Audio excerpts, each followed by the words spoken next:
आज हम लेंगे अध्याय 12 में 12.3 का क्वेश्चन नंबर 9। क्वेश्चन नंबर कौन सा ले रहे हैं? 9। क्वेश्चन नंबर 9 को आप ध्यानपूर्वक पढ़िए। इसमें आकृति में कोण एसीबी बराबर 40 डिग्री है आपके पास। इस प्रकार से दिया हुआ आकृति आपके पास ओ केंद्र वाला वृत्त आपके पास कौन सा वृत्त है? ओ केंद्र वाला वृत्त। चाप AB के कारण ये जो कोण बन गए, ये सेट है इस पॉइंट से, ये A, ये B, ये O और ये कोण C आपके पास 40 डिग्री का है ये कोण। और इस कोण का मान निकालना है आपको OAB का मान। कौन से कोण का मान निकालना है? OAB का मान। तो देखो इस कोण का मान 40 है जो कहां पे बन रहा है? वृत्त के शेष भाग पे अंतरित होता है चाप AB के द्वारा। कौन सा चाप है? AB के द्वारा कोण C 40 डिग्री का है। तो ये कोण कितने का बनेगा? इसका दुगुना बन जाएगा। 40 का दुगुना कितना हो गया? 80 डिग्री का ये कोण। अब ये 80 का है तो त्रिभुज के तीनों कोणों का योगफल कितना होगा? 180। तो हम इस त्रिभुज में चलेंगे AOB में, तो ये दोनों भुजाएं बराबर आएगी। OA बराबर OB। और इसका कारण क्या आएगा आपके पास? OA और OB बराबर क्यों है? क्योंकि एक ही वृत्त की त्रिज्याएं परस्पर बराबर होती है। एक ही वृत्त की त्रिज्याएं बराबर होती है। फिर हम त्रिभुज वाला संबंध लेके इस कोण का मान निकाल लेंगे। ये दोनों कोण ही बराबर होंगे तो इनको क्या मानेंगे हम? x डिग्री मान सकते हैं। क्वेश्चन की स्टेप समझ में आ गई? ये इसको एक बार और ले लो। ये कोण यानी कि चाप AB के कारण देखो, ये कोण जो वृत्त के शेष भाग पे बनना 40 का, तो केंद्र पे बनने वाला क्या होगा? इसका दुगुना हो जाएगा। तो पहले हम इस कोण का मान ज्ञात करेंगे AOB का, जो कितना आ जाएगा हमारे पास 80 डिग्री। फिर त्रिभुज के तीनों कोणों के योगफल वाले हिसाब से चलेंगे। लेकिन पहले देखो यहाँ पर OA बराबर OB, OA और OB भुजा आपस में बराबर होगी। क्यों? क्योंकि एक ही वृत्त की त्रिज्याएं परस्पर बराबर होती है, इसलिए OA बराबर OB। OA और OB को बराबर दिखाएंगे तो ये दोनों कोण भी बराबर आ जाएंगे, क्योंकि बराबर भुजाओं के सामने का कोण है। अब आगे चलते हैं तो देखो O केंद्र वाले वृत्त में, O केंद्र वाले वृत्त में दिया हुआ है कोण ACB बराबर 40 डिग्री। ACB का मान कितना आपके पास? 40 डिग्री है। तो हम यहां चलेंगे चाप AB के द्वारा। चाप AB द्वारा, या तो चाप लिख दो या फिर AB के ऊपर ये चिन्ह आ जाएगा चाप AB द्वारा। केंद्र पर कोण AOB व शेष भाग पर, इसी चाप के द्वारा शेष भाग पर कोण ACB अंतरित होता है। कोण ACB अंतरित होता है, अंतरित होते हैं। अतः प्रमेय के अनुसार, जो प्रमेय हमने पढ़ी थी, जो कल वाले जो वीडियो में थी ना, पिछले वीडियो में थी, उस प्रमेय के अनुसार यानी कि वृत्त के किसी चाप के द्वारा केंद्र पे अंतरित कोण, केंद्र पर अंतरित कोण और उसी चाप के द्वारा शेष भाग पे अंतरित कोण का दुगुना होता है। कौन सा होता है दुगुना? केंद्र वाला डबल हो जाएगा और शेष भाग वाला क्या होगा? केंद्र वाले से आधा। इस रिलेशन से हम आगे चलेंगे। तो यहाँ क्या लिखेंगे? प्रमेय के अनुसार, प्रमेय अनुसार यानी प्रमेय के अनुसार कोण AOB और कोण AOB के बराबर आ जाएगा दो कोण ACB, दो कोण ACB। अब कोण AOB के बराबर कोण ACB का मान कितना है? 40। 40 को 2 से गुणा कर दो। तो पहले हमने यहाँ पर किसका मान निकाल लिया? कोण AOB का, जो मान कितना आ गया आपके पास? 80 डिग्री आ गया आपके पास, कि कोण AOB का मान आपके पास आ गया 80 डिग्री। अब आगे हम चलेंगे त्रिभुज AOB से होते हुए। अब नेक्स्ट हम लेंगे त्रिभुज AOB में। तो यहाँ आगे क्या लिखेंगे? त्रिभुज AOB में,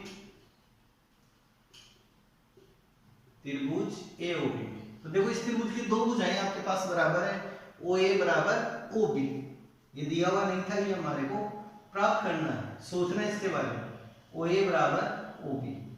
इसका कारण क्या लिखेंगे? एक ही वृत्त की त्रिज्याएं परस्पर बराबर होती है। तो एक ही वृत्त की त्रिज्याएं हैं। त्रिज्या का मतलब केंद्र को परिधि से मिलाने वाली सरलरेखा, केंद्र को परिधि से मिलाने वाली सरलरेखा को ही क्या कहेंगे? त्रिज्या कहेंगे। तो ये क्या आ गई? एक ही वृत्त की त्रिज्या है। अतः इनके सामने के कोण भी क्या हो जाएंगे बराबर। OA है, इसके सामने का कोण है B और OB के सामने का कोण A। तो यहाँ पर कोण A बराबर कोण B, सम्मुख कोण, सम्मुख कोण। और इन कोणों को मान लेते हैं x। कोण A बराबर कोण B बराबर क्या मान लिया x, ये भी x, ये भी x और ये 80 का। अब चलते हैं त्रिभुज AOB के तीनों कोणों का योगफल कितना होता है समपूरक। समपूरक मींस 180 डिग्री कि कोण A प्लस कोण B प्लस कोण AOB बराबर 180 डिग्री। कोण A का मान हमारे पास है x, तो x प्लस कोण B का मान भी x प्लस कोण AOB, और कोण AOB का मान अभी अभी ताजा ही प्राप्त किया है, कोण AOB बराबर 80 डिग्री। ये हमको यहाँ रखना पड़ेगा, ये 80 डिग्री बराबर 180। x और x को जोड़ेंगे, x और x को जोड़ेंगे तो कितने हो गए 2x, x और x को जोड़ने पर आ गए 2x, तो 2x प्लस 80 डिग्री बराबर 180। इसका अपक्षांतर कर दो तो 2x के बराबर 180 माइनस 80, 180 में 80 को घटाएंगे तो 100 डिग्री, ये 2x के बराबर या फिर x के बराबर 100/2। इसमें 2 का भाग देंगे तो कितना आ जाएगा 50 डिग्री, यानी कोण A और कोण B का मान दोनों का ही बराबर आएगा। तो कोण OAB बराबर कोण OBA बराबर x, और x का मान कितना आया 50 डिग्री। तो ये हमारे पास वांछित आंसर, इसके अभिष्ट आंसर प्राप्त हो जाएंगे। कोण OAB बराबर कोण OBA बराबर 50 डिग्री। तो इस प्रकार का क्वेश्चन है तो आपके 2 या 3 नंबर में आ सकते हैं। तो आपको इनको घर पे एक बार निकाल के देखो, जो देखो आपके यानी कि इसमें ना जो विविध प्रश्न वाला 12 वही है, तो इसके अंदर लगभग 20 क्वेश्चन छोटे हैं, तो वो 20 के 20 क्वेश्चन ज्यादातर इस प्रमेय पे आधारित है, वो ज्यादातर क्वेश्चन प्रमेय पे आधारित होते हैं। तो इन क्वेश्चनों की आपको प्रैक्टिस करनी है, छोटे क्वेश्चनों। अब आपके पास अगला क्वेश्चन है 12.4 का क्वेश्चन नंबर 3। और क्वेश्चन नंबर देखो तीसरे में ABCD क्या है, चक्रीय चतुर्भुज है आपके पास। ये चक्रीय चतुर्भुज है ABCD, ABCD चक्रीय चतुर्भुज है। तो इसमें चारों कोणों का मान ही आपको ज्ञात करना है, कोण A, कोण B, कोण C और कोण D का चारों कोणों का मान आपको ज्ञात करना है। यहाँ क्या लिखेंगे चक्रीय चतुर्भुज ABCD, चक्रीय चतुर्भुज ABCD, चक्रीय चतुर्भुज ABCD में। तो चक्रीय चतुर्भुज ABCD में ABCD। अब क्वेश्चन के हम स्टेप देखते हैं, क्वेश्चन के स्टेप देखते हैं। तो इसके समूह कोणों का योगफल कितना होता है 180 डिग्री, यानी समूह कोण संपूरक होते हैं। समूह कोणों के युग्म को हम लेंगे तो कोण A प्लस कोण C बराबर 180 डिग्री हम यहाँ काम में लेंगे, क्योंकि दोनों का योगफल कितना हो जाएगा 180 डिग्री। समूह कोण है तो कोण A, तो चक्रीय चतुर्भुज ABCD में कोण A का मान आपके पास कितना दिया हुआ है y डिग्री, कोण B का मान है आपके पास 2x डिग्री, और कोण C बराबर 2y डिग्री, और कोण D बराबर है हमारे पास 3x डिग्री। तो पहले तो हम यहाँ पर x और y के मान ज्ञात करेंगे, x और y के मान पहले हम ज्ञात करेंगे, और तत्पश्चात हम यहाँ से कोण A B C D के मान ज्ञात करेंगे। तो पहली स्टेप हमारी क्या होगी x और y के मान ज्ञात करना। तो इसी क्रम को आगे बढ़ाते हुए पहले लेते हैं कोण A प्लस कोण C बराबर 180 डिग्री, क्योंकि चक्रीय चतुर्भुज है और चक्रीय चतुर्भुज के समूह कोणों का योगफल कितना होता है 180 डिग्री है, क्योंकि ये इसका एक गुणधर्म है कि समूह कोणों का योगफल संपूरक होता है। प्रमेय भी आपके जो पिछली बार बोर्ड एग्जाम में आई हुई है कि चक्रीय चतुर्भुज के समूह कोणों का योगफल 180 होता है। तो कोण A और इसका समूह कोण कौन सा आ गया कोण C, समूह का मतलब सामने का कोण, ये इसके ठीक सामने का कोण आ गया C। कोण A प्लस कोण C बराबर 180 डिग्री, यानी समूह कोणों का योगफल संपूरक। समूह कोणों का योग संपूरक होता है। संपूरक मीन्स 180 डिग्री, कि चक्रीय चतुर्भुज में समूह कोणों का योगफल समपूरक होता है। तो कोण एक की जगह तो हम इसे कितना रखेंगे y, कोण सी की जगह 2y बराबर 180।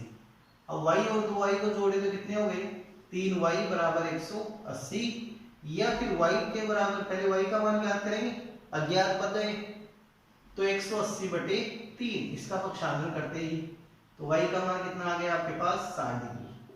ऐसे ही पहले हम x का मान ज्ञात करेंगे, तो x के लिए कोण b प्लस कोण d बराबर 180 डिग्री, पुनः यहाँ से क्योंकि समूह कोणों का योगफल 180 डिग्री, इन दोनों कोणों का योगफल कितना लेंगे 180 डिग्री, तो कोण b प्लस कोण d बराबर 180 डिग्री।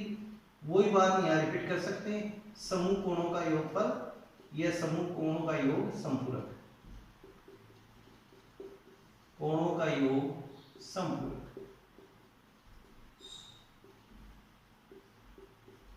कि समूह कोणों का योगफल हमने समपूरक कर लिया, समपूरक का मतलब 180 डिग्री। अब कोण b है तो कोण b का मान आपके पास कितना है 2x, यहां से कितना रखेंगे 2x प्लस यहाँ डिग्री और लगा हुआ है y पे, कोण d है, कोण d का मान 3x बराबर 180, दोनों का योगफल किया हमने 2x प्लस 3x मिलाकर कितने हो गए 5x, या फिर 5x के बराबर 180, या फिर x के बराबर 180 बटे 5, 5 का भाग लग जाएगा, पक्षांतर करेंगे, गुणा में है तो भाग में आ जाएगा, 5 का भाग देंगे 180 में तो 36 डिग्री, तो x का मान कितना आ गया 36 डिग्री, 5 का भाग देकर देख लो 180 में तो कितना आएगा 36 डिग्री। अब आपको यहाँ पर पूछा गया है चतुर्भुज के चारों कोणों का योगफल, सॉरी चारों कोणों का मान ज्ञात करो। तो पहले निकालते हैं कोण A, तो कोण A बराबर है y डिग्री, और y का मान हमारे पास कितना आया था 60 डिग्री, तो कोण A का मान कितना आ गया 60 डिग्री। कोण B बराबर है आपके पास 2x, तो 2 गुना x का मान कितना है 36, तो 36 को हम 2 से गुणा कर देंगे, 36 को 2 से गुणा करेंगे तो कितना आ जाएगा 72 डिग्री। कोण C बराबर है 2y, और y का मान कितना है 60 डिग्री, तो 60 को कितने से गुणा करेंगे 2 से, 2y का मतलब y का 2 गुना, तो 2 गुना 60 बराबर 120 डिग्री, और लास्ट है कोण D, और कोण D का मान कितना हमारे पास 3x, तो यहां से लेंगे 3x, तो 3 गुना x के मान को 3 से गुणा कर दो तो x का मान है 36, तो 36 को 3 से गुणा करेंगे तो कितना आ जाएगा 108 डिग्री। तो ये आ जाएंगे वांछित या अभिष्ट चतुर्भुज के चारों कोण, तो ये हमने यहाँ पे निकाल लिए चारों कोण। इस प्रकार का भी क्वेश्चन 2 साल पहले आ चुका है बोर्ड में, तो ऐसे क्वेश्चनों की भी संभावना है, आपको इनकी प्रैक्टिस करनी है, और बोर्ड ज़्यादा से ज़्यादा इन चैप्टर में से कोई हार्ड टॉपिक नहीं देता है, सिंपल जो क्वेश्चन है उन्हीं को ये देता है, तो आपको इनकी प्रैक्टिस कर। अब नेक्स्ट हम क्वेश्चन लेते हैं 12.4 का क्वेश्चन नंबर 7। क्वेश्चन नंबर 7 को आप एक बार रीडिंग करो, 12.4 में चल रहे हैं हम, इसका क्वेश्चन नंबर ले रहे हैं 7वें में है आपके पास, सिद्ध कीजिए कि एक चक्रीय चतुर्भुज के कोणों के समद्विभाजकों द्वारा, चक्रीय चतुर्भुज के कोणों के समद्विभाजकों द्वारा बनाया गया चतुर्भुज भी चक्रीय चतुर्भुज होता है। कोणों के जो समद्विभाजकों से जो चतुर्भुज बना है, इस प्रकार से क्या है, कोई चक्रीय चतुर्भुज आपके पास, ये वर्त है,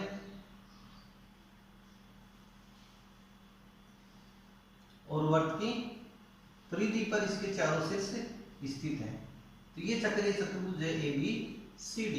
देखो हम चक्रीय चतुर्भुज की परिभाषा को लेते हैं, तो परिभाषा नंबर 1 तो इसमें क्या आता है कि इसके सभी शीर्ष वर्त की परिधि पर स्थित होते हैं, एक ये परिभाषा आती है, लेकिन कभी कभी इस परिभाषा का उल्लंघन भी होता है, इस परिभाषा का उल्लंघन भी होता है। तब यहाँ पे परफेक्ट परिभाषा क्या आती है कि इसके समूह कोणों का योगफल कितना होना चाहिए 180 डिग्री होना चाहिए। जैसे मान लो ये चतुर्भुज है तो ये भी क्या बनेगा चक्रीय चतुर्भुज बनेगा, इस प्रकार से इसके समूह कोणों का योगफल कितना आ गया हमारे पास 180 डिग्री है, ये 90 के कोण बनेंगे।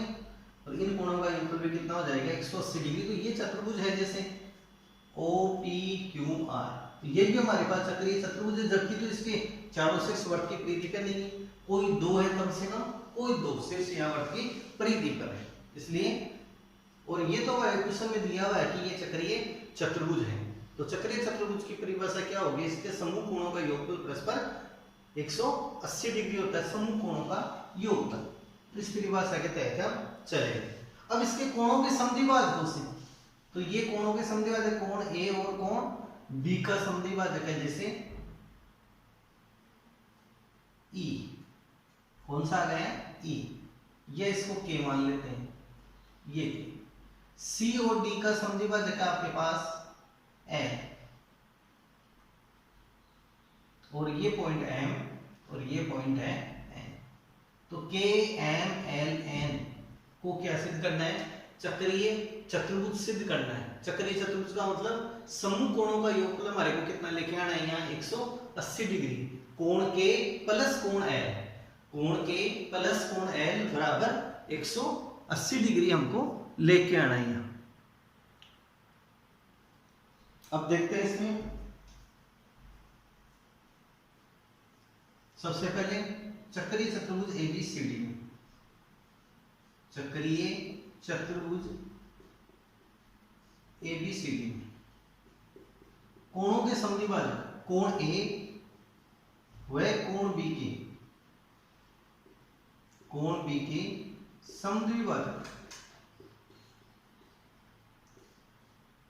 यानी कोण ए का समद्विभाजक और कोण बी के समद्विभाजक कहाँ मिलते हैं, ए के व बी के। ए के हो गया और इसका कौन सा आ गया बी के, समद्विभाजक ए के व बी के हैं। और इसी प्रकार से कोण सी व कोण बी के समद्विभाजक, या हम यहाँ पर एवं लगा सकते हैं या और लगा सकते हैं, एवं कोण सी व कोण डी के समद्विभाजक, कोण सी का समद्विभाजक और कोण डी का समद्विभाजक एल पे मिलते हैं, तो सी एल और डी एल हो जाएंगे, सी व डी के समद्विभाजक। प्रश्न के अनुसार चल रहे हैं दिए हुए में, यानी कि यहाँ कोण ए और कोण बी के समद्विभाजक, सी और डी के समद्विभाजक, और इन समद्विभाजकों से निर्मित चतुर्भुज कौन सा है, के एम एल एन को चक्रीय चतुर्भुज सिद्ध करना है। तो कोण सी व कोण डी के समद्विभाजक सी एल व बी एल, और इन कोणों का नामकरण कर देते हैं 1 2 3 और 4, 1 2 3 4 कोणों का हमने क्या कर दिया यहाँ नामकरण। और सिद्ध क्या करना है, हमारे को सिद्ध करना है के एम एल एन, के एम एल एन एक चक्रीय चतुर्भुज, एक चक्रीय चतुर्भुज। और चक्रीय चतुर्भुज ये कब होगा, इसके समूह कोणों का योगफल 180 डिग्री होगा, चक्रीय चतुर्भुज है। या फिर हमारे को सिद्ध करना है कोण के प्लस कोण एल बराबर 180 डिग्री, ये पॉइंट हमारे को लेके आना है इसमें, कोण के प्लस कोण एल बराबर 180 डिग्री। अब थर्ड पॉइंट हम चलते हैं उपपत्ति में, थर्ड चलेंगे उपपत्ति में। तो देखो यहाँ पर एबीसीडी क्या है, चक्रीय चतुर्भुज है, पहले से दिया हुआ है, तो इसके समूह कोणों का योगफल कितना हो जाएगा 180 डिग्री। तो यहाँ पर चलेंगे चक्रीय चतुर्भुज एबीसीडी में, चक्रीय चतुर्भुज एबीसीडी में समूह कोणों का योगफल, समूह कोण कोण ए प्लस कोण सी, आमने सामने के कोण पूरा ले लिया, कोण ए और प्लस कोण सी बराबर 180 डिग्री, समूह कोणों का योग।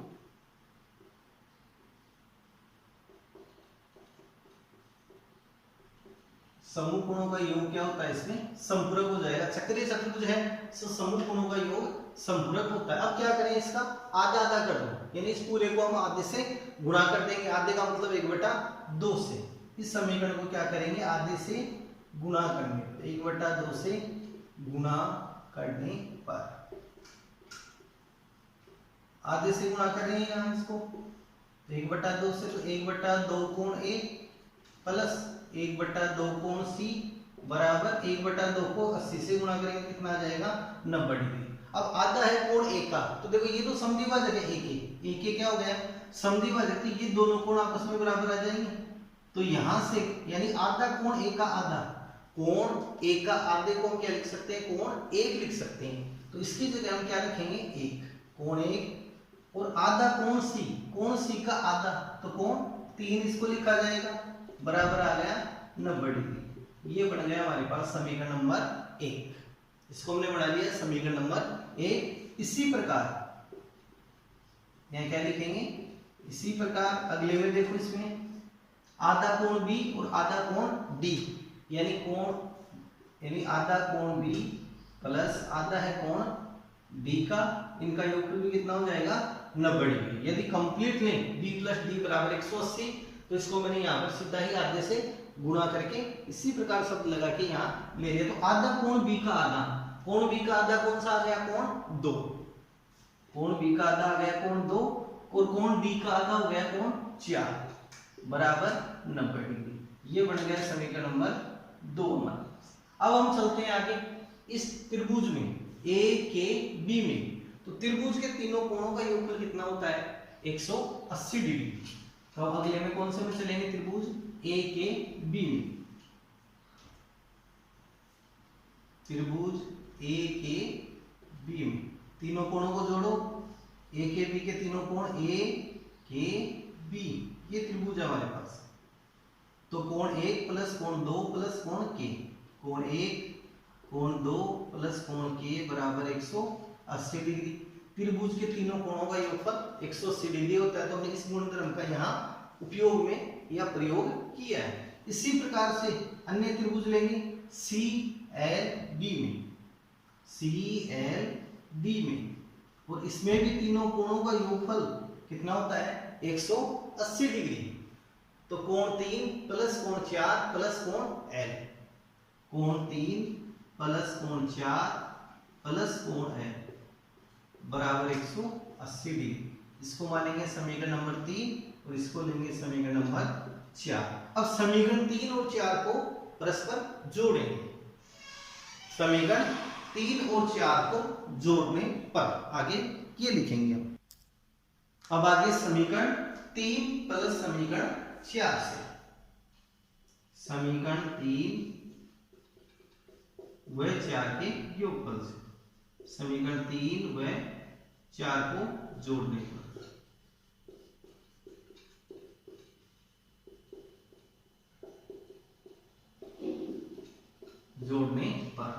अब देखो इसको जोड़ने का भी नियम है, और जोड़ने का क्या नियम है, एलएचएस में हम एलएचएस को जोड़ेंगे और आरएचएस में आरएचएस को जोड़ेंगे। ये आपको ध्यान रखना है, एलएचएस में एलएचएस को और आरएचएस में आरएचएस को जोड़ना है। तो ये आ गई समीकरण की एलएचएस, तो इसमें कौन सा जुड़ेगा एलएचएस। तो कोण 1 प्लस कोण 2 प्लस कोण 3 प्लस कोण 4, कोणों का क्रम ले लिया 1 2 3 4, अब के प्लस एल, कोण के प्लस कोण एल बराबर 180, आरएचएस में आरएचएस 180 प्लस 180। अब यहां से मान रखेंगे समीकरण 1 व 2 से, 1 और 3 है, कोण 1 और 3 है, तो इनका योगफल कितना हो रहा है 1 और 3 का 90 डिग्री। 1 और 3 का योगफल है हमारे पास 90 डिग्री। ये रख दो, कोण 1 प्लस कोण 3, कोण 1 और कोण 3 की जगह कितना रखेंगे 90, प्लस कोण 2 और कोण 4 की जगह भी कितना रखना है 90, प्लस कोण के प्लस कोण है बराबर 360। तो यहां पर हमने किसके समीकरण का प्रयोग किया, समीकरण 1 व 2 का। तो समीकरण 1 व 2 से हमने मान रख दी, समीकरण 1 व 2 से, समीकरण 1 और 2 से, समीकरण 1 से तो रखा 1 और 3 का योगफल 90, और समीकरण 2 से रखा 2 और 4 का योगफल 90। 90 में 90 को जोड़ो, 90 में 90 को जोड़ा तो 180 प्लस कोण के प्लस कोण एल बराबर 360। अब इसका पक्षांतर कर देते हैं, इसका पक्षांतर कर दो, अगली स्टेप में लिखा हूं मैं। तो कोण के प्लस कोण एल कोण के प्लस कोण एल बराबर 360 माइनस 180।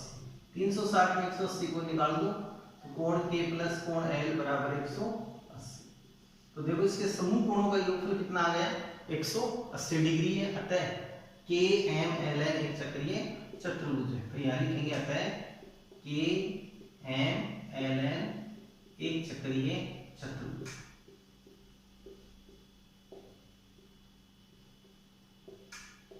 और इसको मानते हैं समीकरण नंबर 5। तो यहाँ क्या लिखेंगे, समीकरण 5 से। समीकरण 5 से, समीकरण 5 में कौन सी यहाँ प्रमेय काम में आई है कि चक्रीय चतुर्भुज के समूह कोणों का योगफल 180 डिग्री होता है। यदि ऐसा क्वेश्चन आता है तो ये 6 नंबर के रूप में आपके बोर्ड एग्जाम में आ सकता है। विविध 12 का क्वेश्चन नंबर 30वां। विविध 12 का देखो क्वेश्चन नंबर 30वें को ध्यानपूर्वक पढ़िए।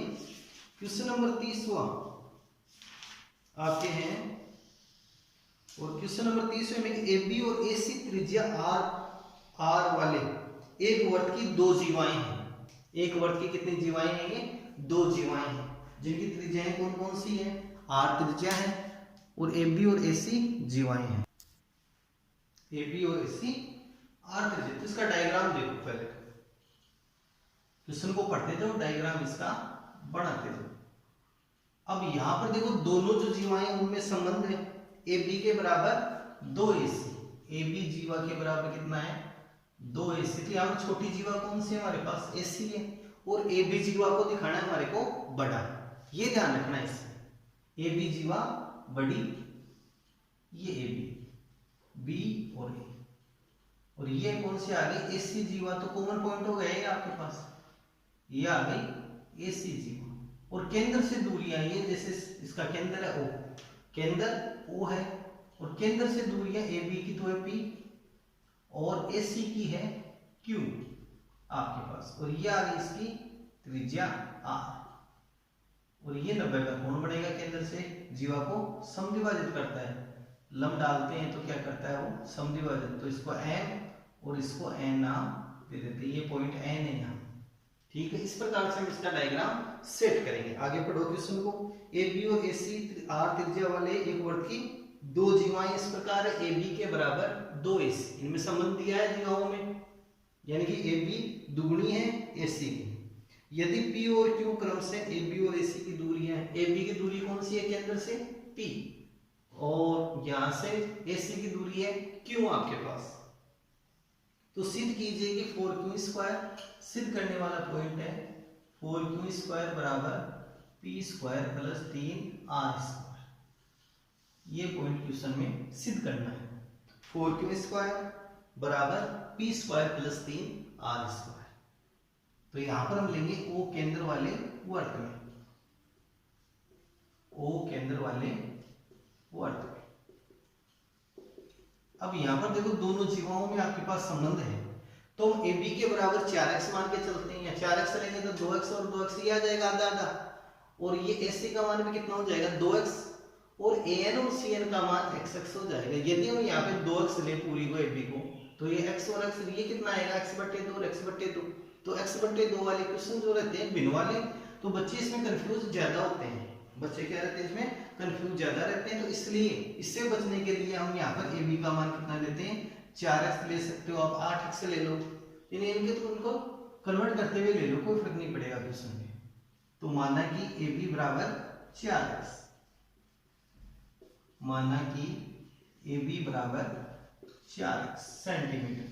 अब इनमें एक संबंध है, ए बी के बराबर कितना आपके पास 2 AC, 2 AC के बराबर है ए बी। तो आपको यहां से AC का मान निकालना है। तो ए बी का मान कितना हमारे पास 4x, 4x में 2 का भाग देंगे तो कितना आ जाएगा 2x। तो AC का मान कितना आ गया 2x। ये पूरी 4x हो गई, ये कितनी हो गई 2x। अब केंद्र से खींचा गया लंब जीवा को समद्विभाजित करता है, तो यहां से OM लंब है किस पे, AB पर। OM लंब है किस पे, AB पर। अतः इसके 2 भाग बन जाएंगे, BM बराबर AM, BM बराबर AM बराबर इस AB का आधा, यानी AB/2। तो BM बराबर AM और बराबर ए बी का मान कितना हमारे पास 4x, ये कितना दिया हुआ है 4x, तो 4x में 2 का भाग देंगे तो कितना आ जाएगा 2x, तो बी एम बी 2x और ए एम बी कितनी आ गई 2x सेंटीमीटर। यहाँ पे सेंटीमीटर का हमने यूज किया था, यहाँ पर भी क्या लिखेंगे सेंटीमीटर। और अब देखो दूसरा ओ एन लंब है किस पे एसी पर, ओ एन लंब है एसी पर। अब लंब क्या करता है, जीवा को समद्विभाजित कर देता है, केंद्र से खींचा गया लंब जीवा को समद्विभाजित करता है। अतः यहां से भी 2 भाग बनेंगे, सी एन बराबर ए एन और बराबर लेंगे AC बटे 2, और AC का मान हमारे पास कितना आ गया 2x, तो CN बराबर AN बराबर 2x बटे 2, और 2 से 2 कैंसिल होकर कितना आ जाएगा x सेंटीमीटर, 2 से 2 कैंसिल, x का मान AN का मान भी x और CN का मान भी x आ गया हमारे पास। और ये त्रिज्या है OA, और OA के बराबर कितनी आ गई त्रिज्या r सेंटीमीटर, और केंद्र से दूरियां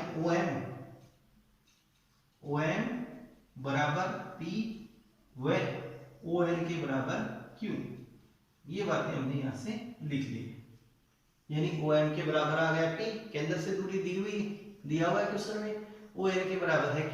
अब हमारे को चलना पड़ेगा यहाँ समकोण त्रिभुज के हिसाब से, किससे चलेंगे हम समकोण त्रिभुज के अनुसार हम चलेंगे। तो पहला त्रिभुज हम लेते हैं OMA, कौन से त्रिभुज में आपको चलना है पहले OMA में, कि त्रिभुज OMA कोण M का मान 90 डिग्री है, तो इसमें हम पाइथागोरस प्रमेय का प्रयोग कर सकते हैं। यहाँ लिखेंगे पाइथागोरस प्रमेय से, और पाइथागोरस प्रमेय से कर्ण का स्क्वायर कर्ण स्क्वायर के बराबर आधार स्क्वायर प्लस लंब स्क्वायर, इस का प्रयोग करेंगे। जैसे 1-2 वीडियो पहले हमने इसके अंदर पाइथागोरस प्रमेय को सिद्ध भी किया था 11वें चैप्टर में, तो वही प्रमेय यहाँ पर काम में आ रही है। तो अब इस त्रिभुज में कर्ण कौन सा होगा OMA में, ये 90 डिग्री का कोण है, तो इसके ठीक सामने की भुजा यानी OA, 90 डिग्री के ठीक सामने की भुजा को हम क्या कहेंगे कर्ण कहेंगे, तो OA स्क्वायर बराबर OM square plus AM square. Pythagoras प्रमेय से सेट कर लिया। अब यहाँ मान रखो OA का मान कितना है R, OA का मान है R, तो R स्क्वायर के बराबर OM का मान है P प्लस AM का मान हमारे पास आया 2x, AM का मान कितना है 2x, तो 2x का स्क्वायर, तो R स्क्वायर बराबर P square plus 4x square. ये बना दिया हमने समीकरण नंबर 1, जो आगे जाके काम आएगा। अब ऐसे ही दूसरा त्रिभुज आपको लेना है, तो दूसरा त्रिभुज कौन सा ले ANO में, कौन से त्रिभुज में चलेंगे ANO में, तो त्रिभुज ANO में, इसमें भी कोण n का मान 90 डिग्री है आपके पास, कोण n का मान 90 है, तो पाइथागोरस प्रमेय से आगे बढ़ सकते हैं। कोण n बराबर 90 डिग्री, अतः पाइथागोरस प्रमेय से, अब पाइथागोरस प्रमेय सेट करें तो 90 डिग्री के सामने की भुजा कर्ण OA, यानी OA का मान कितना आपके पास R स्क्वायर बराबर AN स्क्वायर की जगह x स्क्वायर प्लस ON की जगह Q, तो Q स्क्वायर। ये पाइथागोरस प्रमेय से हमने सेट कर लिया। अब देखो इन दोनों में ही आपके पास क्या आ गया x स्क्वायर आ गया।